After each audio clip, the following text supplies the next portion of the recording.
എന്തെങ്കിലും സംശയമുണ്ടോ? ഉടനെ എല്ലാവരും പറഞ്ഞു, ഇല്ല, ഞങ്ങൾക്കൊരു സംശയമില്ല. ഗുരു ഓരോ ശിഷ്യരുടെയും മുഖത്തേക്ക് മാറി മാറി നോക്കാൻ തുടങ്ങി.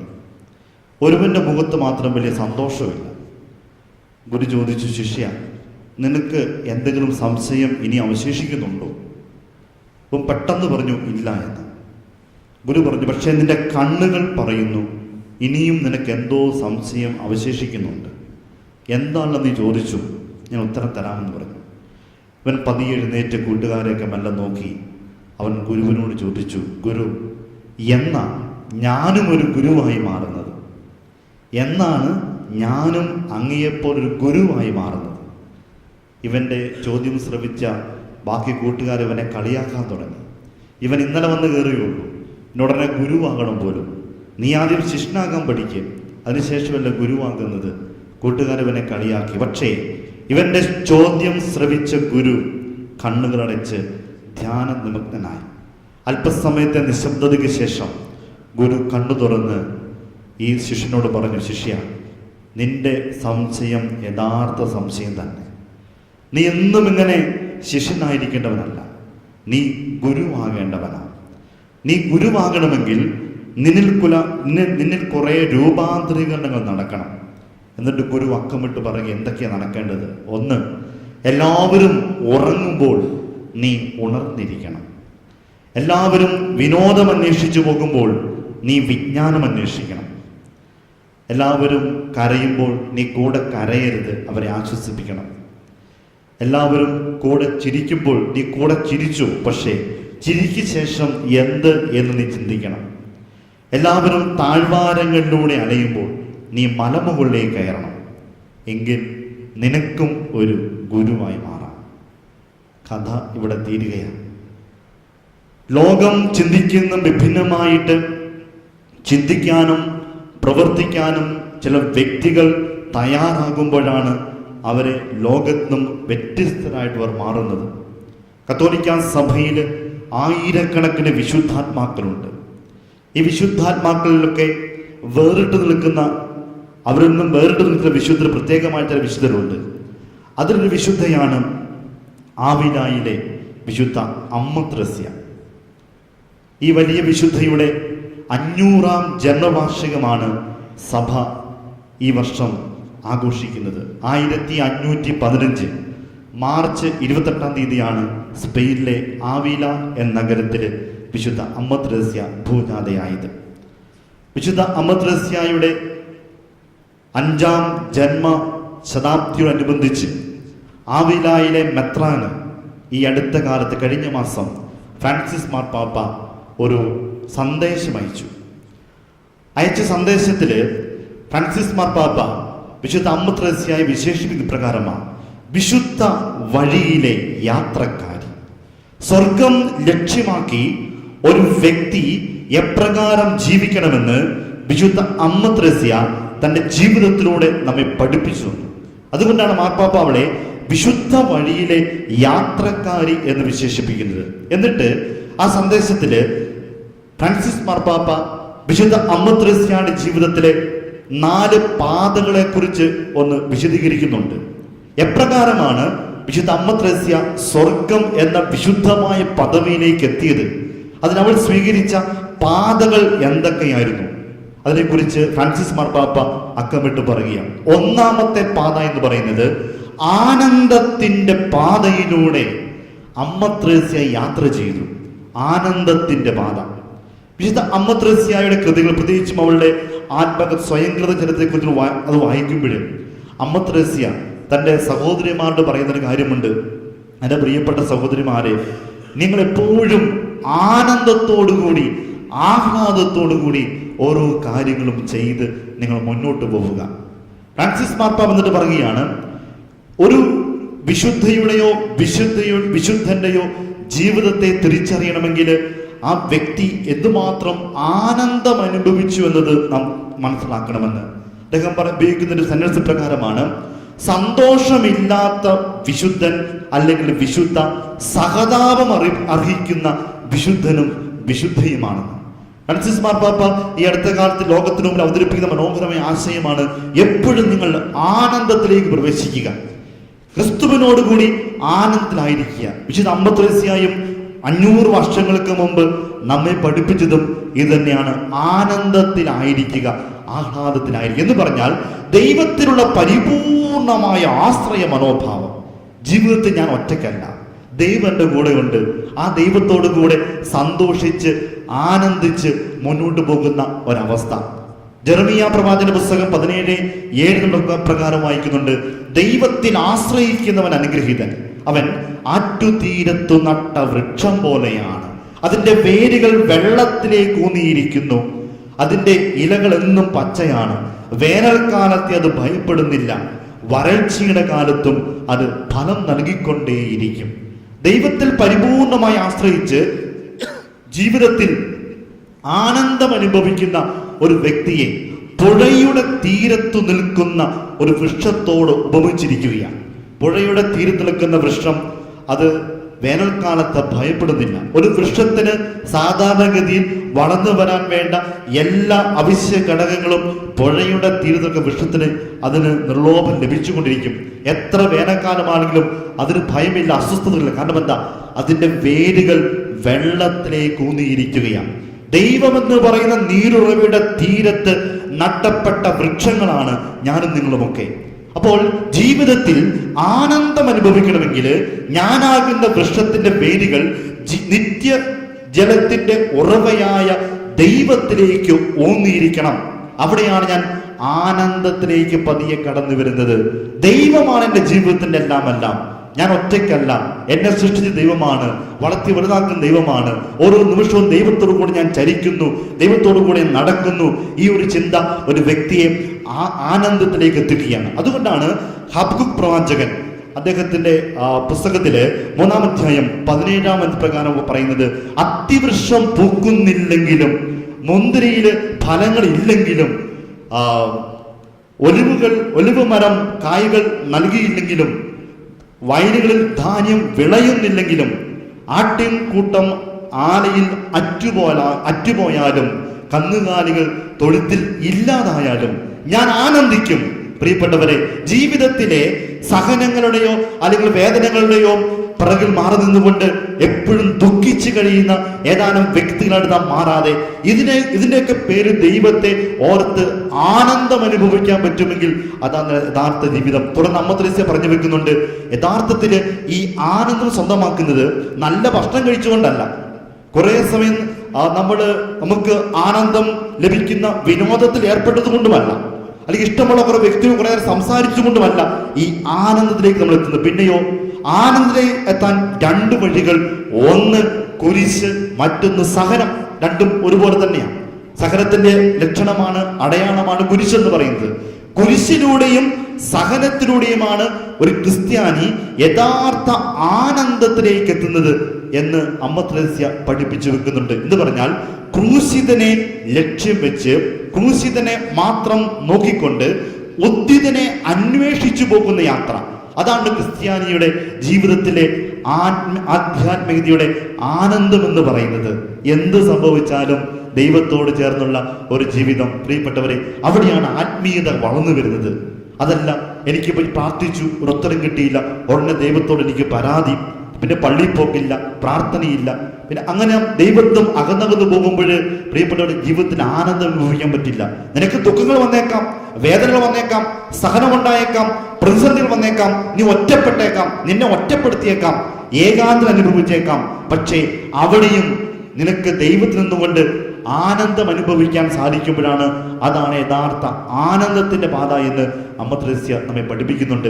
അതുകൊണ്ടാണ് അമ്മത്രേസ്യ പ്രകാരം പറഞ്ഞു വെച്ചത്, let nothing disturb you, let nothing frighten you, all things are passing away, God never changes. ഒന്നും നിന്നെ ശല്യപ്പെടുത്താതിരിക്കട്ടെ, ഒന്നും നിന്നെ അസ്വസ്ഥപ്പെടുത്താതിരിക്കട്ടെ, എല്ലാം കടന്നുപോകും, മാറ്റമില്ലാത്തവൻ ദൈവം മാത്രം. പ്രിയപ്പെട്ടവരെ, അതാണ് നമ്മുടെയൊക്കെ ആനന്ദത്തിന്റെ ലക്ഷ്യമെന്ന് പറയുന്നത്. ദൈവമാണ് ജീവിതത്തിന്റെ എല്ലാം കടന്നു പോകും, ഒന്നും എന്നെ അസ്വസ്ഥപ്പെടുത്തുകയില്ല, ഒന്നും എന്നെ ശല്യപ്പെടുത്തുകയില്ല, മാറ്റമില്ലാത്തവൻ ദൈവം. ആ ദൈവത്തോട് ചേർന്ന് ഞാൻ ആനന്ദിക്കും. രണ്ടാമത്തെ അമ്മത്രേസ്യയുടെ പാതയെക്കുറിച്ച് ഫ്രാൻസിസ് ബാബ പറയുന്ന പ്രകാരമാണ് അവൾ സ്വീകരിച്ച രണ്ടാമത്തെ പാതയാണ് പ്രാർത്ഥനയുടെ പാത. പ്രാർത്ഥനയിലൂടെ ദൈവത്തെ കണ്ടെത്തിയവൾ. നമുക്കറിയാം പ്രാർത്ഥന എന്ന ആ മഹാദാനത്തെക്കുറിച്ച് ഏറ്റവും മനോഹരമായ ഡെഫിനിഷൻ, നിർവചനം നൽകിയത് വിശുദ്ധ അമ്മ ത്രേസ്യയാണ്. നിന്നെ സ്നേഹിക്കുന്നുവെന്ന് നീ അറിയുന്ന ദൈവത്തോട് ചേർന്നിരുന്നു കൊണ്ട്, അവനോട് സൗഹൃദത്തിലായിരുന്നു കൊണ്ട്, നിഗൂഢതയിൽ അവനുമായി നടത്തുന്ന സ്നേഹ സംഭാഷണമാണ് പ്രാർത്ഥന എന്ന് പറയുന്നത്. നിരന്തരമായി നടത്തുന്ന സ്നേഹ സംഭാഷണമാണ് പ്രാർത്ഥന എന്ന് പറയുന്നത്. നിന്നെ സ്നേഹിക്കുന്നുവെന്ന് നീ അറിയുന്ന ദൈവത്തോട് ചേർന്നതുകൊണ്ട്, അവനുമായിട്ട് സൗഹൃദത്തിലായിരുന്നു കൊണ്ട്, നിഗൂഢതയിൽ അവനുമായിട്ട് നടത്തുന്ന, നിരന്തരമായി നടത്തുന്ന സ്നേഹ സംഭാഷണം എന്ന് പറഞ്ഞാൽ ജീവിതത്തിലെ ഒരു വശം മാത്രം പറഞ്ഞ പ്രാർത്ഥനയല്ല. എന്ന് പറഞ്ഞാൽ നമുക്ക് കുറെ കാര്യങ്ങൾ വേണം. മധ്യസ്ഥ പ്രാർത്ഥനയുണ്ട്, അത് വേണം, ഇത് വേണം. പലപ്പോഴും നമുക്ക് ചിന്തയുണ്ട് പ്രാർത്ഥന എന്ന് പറയുന്നത് ഇങ്ങനെ കുറെ കാര്യങ്ങൾ പറയുന്നതാണെന്ന്. പ്രിയപ്പെട്ട, അതൊക്കെ പ്രാർത്ഥനയുടെ ഒരു അംശം മാത്രമേ ആകുന്നുള്ളൂ. യഥാർത്ഥത്തിൽ പ്രാർത്ഥനയെക്കുറിച്ച് അമ്മ ത്രേസ്യ പഠിപ്പിക്കുന്ന പ്രകാരമാണ് പ്രാർത്ഥന എന്നുള്ളത് അധികം ചിന്തിക്കലല്ല, അധികം സ്നേഹിക്കലാണ്. ദൈവത്തെ ആത്മാർത്ഥമായിട്ട് സ്നേഹിക്കുന്നത്, നിന്റെ ചിന്തയും നിന്റെ ഇഷ്ടങ്ങളും എല്ലാം ദൈവമെന്ന സ്നേഹത്തിലേക്ക് എത്തുകയാണ് യഥാർത്ഥ പ്രാർത്ഥന എന്ന് പറയുന്നത്. അവിടെ വേറെ ഒന്നും അവശേഷിക്കുന്നില്ല. ഞാനും എൻ്റെ ദൈവവും മാത്രം ആ തമ്പുരാന്റെ അടുത്തിരുന്ന് എൻ്റെ ഹൃദയത്തിന്റെ വിശേഷങ്ങളൊക്കെ ഞാൻ പങ്കുവയ്ക്കുന്ന സ്നേഹ സംഭാഷണം. പ്രിയപ്പെട്ടവരെ, അത് വലിയ പ്രാർത്ഥന തന്നെയാണ്. അമ്മ ത്രേസ്യ പഠിപ്പിക്കുന്ന കാര്യമുണ്ട്. കുറെ പ്രാർത്ഥനകൾ നീ കാണാപ്പാഠം പഠിച്ചത് കൊണ്ടോ, കുറെ പ്രാർത്ഥന നീ ചൊല്ലിക്കൂട്ടിയത് കൊണ്ടോ മാത്രം നിനക്ക് ദൈവവുമായിട്ട് ഐക്യം പ്രാപിക്കാൻ പറ്റുകയില്ല. അമ്മ ത്രേസ്യ ഇപ്രകാരം പഠിപ്പിക്കുകയാണ്, പ്രാർത്ഥിക്കുന്നത് എന്താണെന്ന് നിനക്ക് ബോധ്യമുണ്ടാകണം. രണ്ടാമത്തത്, നീ പ്രാർത്ഥിക്കുന്ന വ്യക്തിയോ ശ്രദ്ധിക്കുന്നുണ്ടോ, ആ വ്യക്തിയെ നീ ശ്രദ്ധിച്ചുകൊണ്ടും പ്രാർത്ഥിക്കണം. എന്ന് പറഞ്ഞാൽ, ഞാൻ പ്രാർത്ഥിക്കുമ്പോൾ, ഇപ്പൊ സ്വർഗസ്ഥനായ പിതാവെന്ന പ്രാർത്ഥന ഞാൻ പ്രാർത്ഥിക്കുമ്പോൾ എന്താണ് ഞാൻ പ്രാർത്ഥിക്കുന്നതെന്ന് ഒരു ചിന്ത എനിക്കുണ്ടാകണം. പലപ്പോഴും നമുക്ക് അധരങ്ങളിലൂടെ വാക്കുകൾ പുറപ്പെടുവിക്കാൻ പറ്റും. നമ്മുടെ ഹൃദയവും ചിന്തകളൊക്കെ വേറെ സ്ഥലത്ത് വെച്ചുകൊണ്ട് അധരങ്ങളിലൂടെ മാത്രം കുറെ വാക്കുകൾ പുറപ്പെടുവിക്കുന്നത്. ഇതിനെക്കുറിച്ച് ഈശോ യെശയ്യാ പ്രവാചകന്റെ വചനം മുന്നോട്ട് പറയുന്നുണ്ട്, ഈ ജനം അധരം കൊണ്ട് എന്നെ ബഹുമാനിക്കുന്നു, അവരുടെ ഹൃദയം എന്നിൽ ഒത്തിരി ദൂരെയാണെന്ന്. പ്രിയപ്പെട്ടവരെ, പ്രാർത്ഥന എന്ന് പറയുമ്പോൾ ഞാൻ എന്ത് പ്രാർത്ഥിക്കുന്നു, ആ പ്രാർത്ഥനയെക്കുറിച്ച് എനിക്കൊരു അവബോധം ഉണ്ടാകണം. ഇനി ഞാൻ പ്രാർത്ഥിക്കുന്ന വ്യക്തിയെ ഞാൻ ശ്രദ്ധിക്കണം. ഇവിടെ വ്യക്തി എന്നുകൊണ്ട് അമ്മ ത്രേസ്യ ഉദ്ദേശിക്കുന്നത് വേറെ ആരുമല്ല, സർവശക്തനായ ദൈവത്തെ, അവനെ ശ്രദ്ധിച്ചുകൊണ്ടാണ് നീ പ്രാർത്ഥിക്കേണ്ടത്. അവിടെയാണ് യഥാർത്ഥ പ്രാർത്ഥന കടന്നു വരുന്നത്. പ്രിയപ്പെട്ടവരെ, നമ്മുടെ വാചിക പ്രാർത്ഥനകളും സ്തുതിപ്പുകളും എല്ലാം ഈ ഒരു ദൈവത്തെ സ്നേഹിക്കുന്ന ഘടകത്തിലേക്ക് എത്തിച്ചേരുമ്പോഴാണ് യഥാർത്ഥ ആധ്യാത്മികതയിലേക്ക് നമുക്ക് എത്തിച്ചേരാൻ പറ്റുന്നത്. ഇത് അമ്മ ത്രേസ്യ കാണിച്ചിരുന്ന പ്രാർത്ഥനയുടെ പാതയാണ്. ഫ്രാൻസിസ് മാർപ്പാപ്പ തുറന്ന് പറഞ്ഞു വെക്കുക, പ്രാർത്ഥനയില്ലെങ്കിൽ ജീവിതം മുരടിച്ചു പോകുമെന്ന്.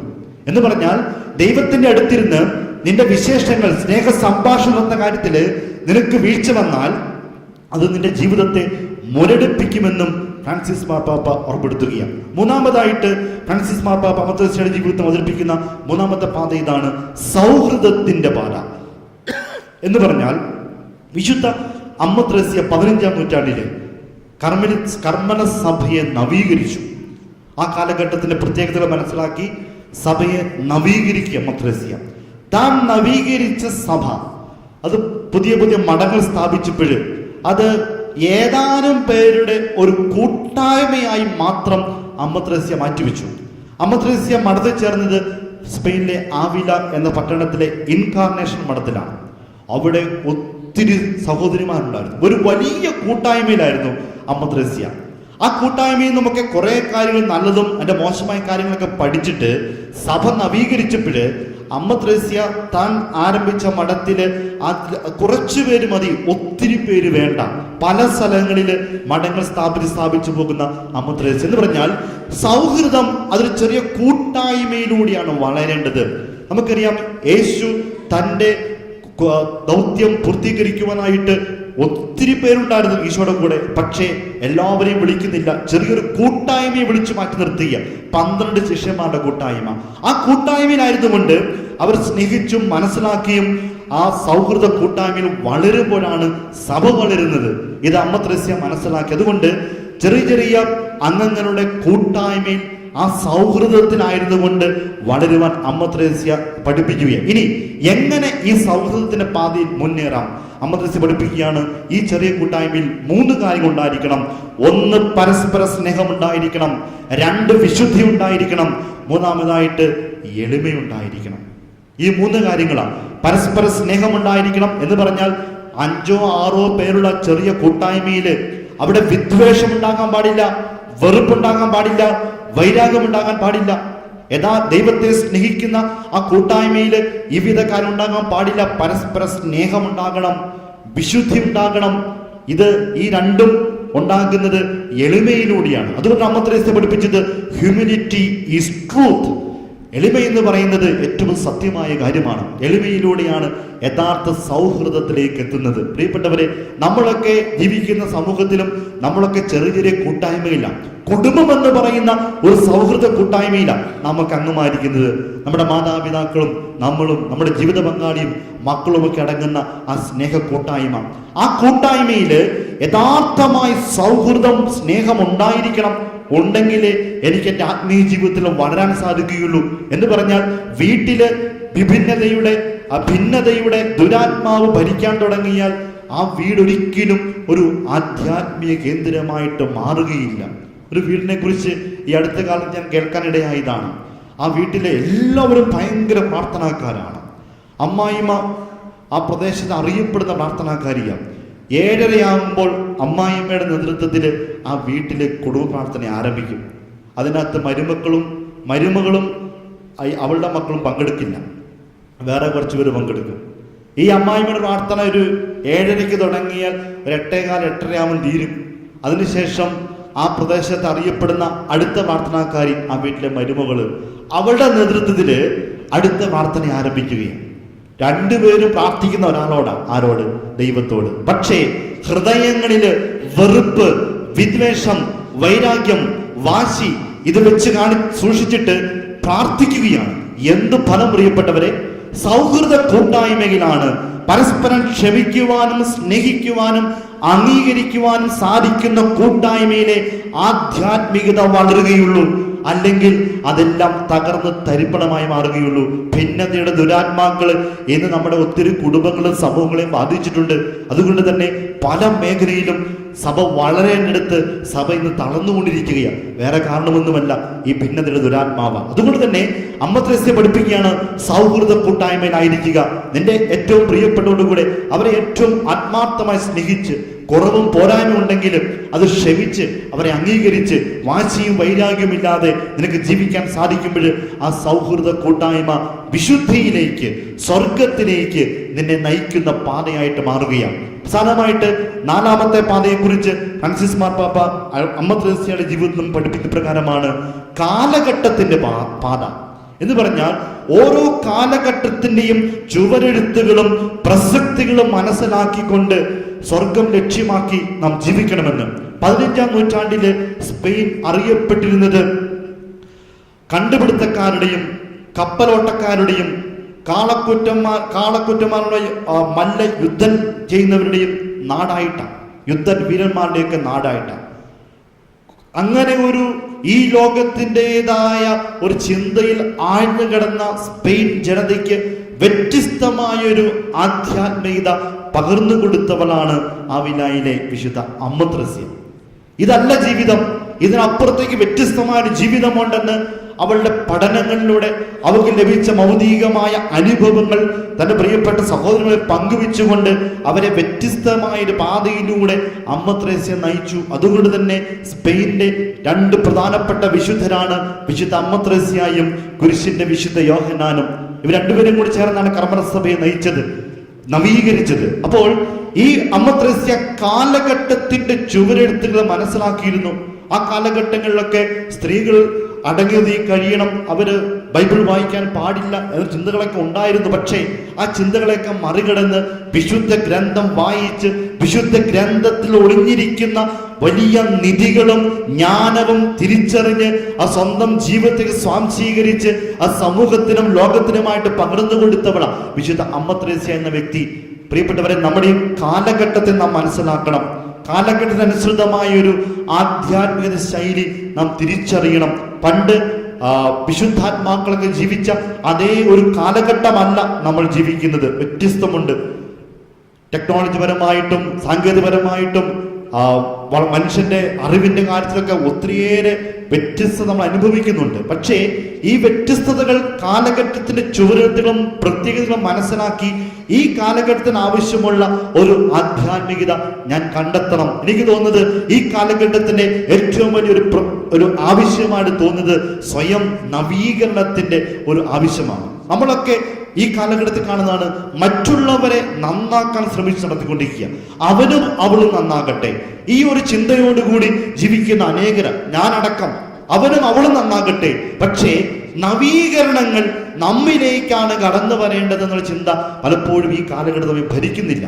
അമ്മ ത്രേസ്യയുടെ കാലഘട്ടത്തിൽ പ്രൊട്ടസ്റ്റന്റ് വിപ്ലവം നടക്കുന്ന സമയമാണ്. അന്ന് ലൂതറും മറ്റും കത്തോലിക്ക സഭ ശരിയല്ല, സഭയുടെ പ്രബോധനങ്ങൾ ശരിയല്ല, സഭ നന്നാകണം, സഭയെ നവീകരിക്കണം ആവശ്യപ്പെട്ടുകൂടി ഇറങ്ങി പുറപ്പെട്ടവരാ. പക്ഷേ ഈ കാലഘട്ടത്തിൽ തന്നെ അമ്മ ത്രേസ്യ നവീകരണം ആരംഭിച്ചപ്പോൾ അവള് ചിന്തിച്ചു, നവീകരണം അവനിലും അവളിലുമല്ല നടക്കേണ്ടത്, മറിച്ച് എന്നിലാണ്. ഏറ്റവും ആദ്യം നവീകരണം ഉണ്ടാകേണ്ടത് എനിക്കാണ്. എൻ്റെ മനസ്സിന്റെ ചിന്തകൾ, ദൈവവുമാണ് എൻ്റെ ബന്ധം, ഇതിലൊക്കെ എനിക്കൊരു നവീകരണം വന്നെങ്കിൽ മാത്രമേ അതെൻ്റെ സഹോദരങ്ങളിലേക്ക് ഉണ്ടാവുകയുള്ളൂ. എൻ്റെ സഹോദരങ്ങളിലേക്ക് നവീകരണം വരുമ്പോഴാണ് അത് സമൂഹത്തിലേക്ക് ബാധിക്കുന്നത്. സമൂഹ നവീകരണം വരുമ്പോൾ ആ ലോകത്തെ ബാധിക്കുക. അതുകൊണ്ട് സ്വയം ഒരു നവീകരണത്തിന് വേണ്ടിയിട്ട് നാം ആഗ്രഹിക്കുക. നമ്മൾ വിശ്വാസ വളർച്ചാ ധ്യാനത്തിലാണ് പങ്കെടുത്തുകൊണ്ടിരിക്കുന്നത്. ഇതൊക്കെ നമ്മെക്കുറിച്ച് തന്നെ ചിന്തിക്കുവാനും നമ്മുടെ ജീവിതത്തെ മാറ്റിമറിക്കത്തക്ക വിധത്തിലുള്ള ചില നവീകരണങ്ങളും ചില ആധ്യാത്മിക ബോധ്യങ്ങളിലേക്കും നാം നമ്മുടെ ശ്രദ്ധയെ കൊണ്ടുവരണം. പ്രിയപ്പെട്ടവരെ, ഈ കാലഘട്ടത്തിൽ അനേകം ആളുകൾ സ്വർഗമില്ല, നരകമില്ല, ശുദ്ധീകരണ സ്ഥലമില്ല എന്നൊക്കെ പ്രഘോഷിക്കുന്ന ആളുകളുണ്ട്. ലഘുലേഖകളൊക്കെ ആയിട്ട് നമ്മുടെ അടുത്തോട് വരുന്നുണ്ട്. ഇതൊക്കെ വെറും മിഥ്യയായ കാര്യമെന്നൊക്കെ പറഞ്ഞ് ഇങ്ങനെയുള്ള വാക്കുകൾ കേട്ട് വഞ്ചിതരാകുന്ന അനേക മക്കളെ സമൂഹത്ത് കാണുന്നുണ്ട്. പ്രിയപ്പെട്ടവരെ, സ്വർഗം അത് സുനിശ്ചിതമായ കാര്യമാണ്. ഈ ഭൂമിയല്ല ഏറ്റവും പ്രധാനപ്പെട്ടത്. ഈ ഭൂമിയിൽ ഏറിയാൽ 60, 70, 80 വർഷം ജീവിശേഷം നമുക്കൊരു നിത്യ ജീവിതമുണ്ട്. മരണത്തോടുകൂടി നിത്യ ജീവിതത്തിലേക്ക് നാം പ്രവേശിക്കുക. സ്വർഗം ലക്ഷ്യമാക്കി നാം ജീവിക്കണം. പ്രിയപ്പെട്ടവരെ, ആത്മാവാണ് ഏറ്റവും പ്രധാനപ്പെട്ടത്, ഈ ശരീരമല്ല. അതുകൊണ്ട് തന്നെ ഈശോയുടെ അതിന് നമുക്ക് ഓർക്കാം, ഈ ലോകം മുഴുവൻ നീ നേടിയാലും നിന്റെ ആത്മാവ് നശിച്ചാൽ നിനക്ക് എന്ത് പ്രയോജനം? അതുകൊണ്ട് ആത്മനവീകരണത്തിലൂടെ സ്വർഗം ലക്ഷ്യമാക്കുവാനായിട്ട് വിശുദ്ധാത്മാക്കൾ കാണിച്ചിരുന്ന പാതയിലൂടെ നമുക്കും ചരിക്കാം. പ്രിയപ്പെട്ടവരെ, വിശുദ്ധ അമ്മ ത്രേസ്യയുടെ 5ാം ജന്മശതാബ്ദി ആഘോഷിക്കുന്ന വേളയിൽ ആ വിശുദ്ധിയുമായി ബന്ധപ്പെടുത്തി എങ്ങനെ സ്വർഗം സ്വന്തമാക്കാമെന്ന് ഞാൻ പങ്കുവെക്കുകയായിരുന്നു. ഇതേ ആശയം തന്നെയാണ് ഇന്ന് സുവിശേഷത്തിലൂടെയും നാം വായിച്ചു കേട്ടത്. യോഹന്നാൻ സുവിശേഷം 15ാം അധ്യായത്തില് മുന്തിരിച്ചെടിയും ശകലും ഈശോ പറയുകയാണ്, എന്നെ കൂടാതെ നിങ്ങൾക്കൊന്നും ചെയ്യാൻ സാധ്യമല്ല. ദൈവത്തെ മാറ്റി നിർത്തി ഒരാധ്യാത്മികതയും ഇല്ല. പ്രിയപ്പെട്ടവരെ, ഒരു സ്പിരിച്വാലിറ്റിയും വളരാൻ പറ്റില്ല. നമ്മൾ പലപ്പോഴും ദൈവത്തിന്റെ പേര് പറഞ്ഞ് നമ്മുടേതായ സ്പിരിച്വാലിറ്റികൾ നമ്മൾ സൃഷ്ടിച്ചെടുക്കുന്നുണ്ട്. പക്ഷേ അത് ദൈവത്തോട് ചേർന്ന് ദൈവത്തിന്റെ ഹിതം, ദൈവത്തിന്റെ മനസ്സറിഞ്ഞുള്ള ജീവിതമാണോ, അതോ എൻ്റെ ഇഷ്ടങ്ങൾ ദൈവത്തിന്റെ പേരിൽ അടിച്ചേൽപ്പിക്കുന്ന ആധ്യാത്മികതയാണോ ഞാൻ പിന്തുടരുന്നതൊക്കെ നാം ചിന്തിക്കേണ്ടിയിരിക്കുന്നു. തമ്പുരാനോട് ചേർന്ന് അവന്റെ ഇഷ്ടങ്ങൾക്കനുസരിച്ച് അവൻ എന്നെ വെട്ടി ഒരുക്കുമ്പോൾ വെട്ടി ഒരുക്കാനൊക്കെ നിന്നു കൊടുക്കാനൊക്കെ ഉള്ള ഒരു മനസ്സൊക്കെ എനിക്കുണ്ടെങ്കിലേ എനിക്ക് ആത്മീയമായിട്ട് വളരാൻ സാധിക്കുകയുള്ളൂ. അതുകൊണ്ട് നമുക്ക് തായ്തണ്ടനോട് ചേർന്ന് നിൽക്കാം. തമ്പുരാൻ അവൻ എന്ത് വേണം ചെയ്യട്ടെ, എൻ്റെ ജീവിതത്തിൽ എന്തും വരട്ടെ, ദൈവം എൻ്റെ കൂടെയുണ്ട്. ആ ദൈവത്തോട് ചേർന്ന് ആനന്ദം അനുഭവിച്ചുകൊണ്ട് പ്രാർത്ഥനയുടെ പാതയിലൂടെ, സൗഹൃദത്തിന്റെ പാതയിലൂടെ, ഒപ്പം അവസാന കാലഘട്ടത്തിന്റെ പ്രത്യേകത മനസ്സിലാക്കിയുള്ള പാതയിലൂടെ സഞ്ചരിച്ചുകൊണ്ട് നമുക്ക് സ്വർഗത്തിലേക്ക് എത്താം. സ്വർഗമാകട്ടെ നമ്മുടെ ഏക ലക്ഷ്യം. പിതാവിൻ്റെയും പുത്രൻ്റെയും പരിശുദ്ധാത്മാവിൻ്റെയും നാമത്തിൽ.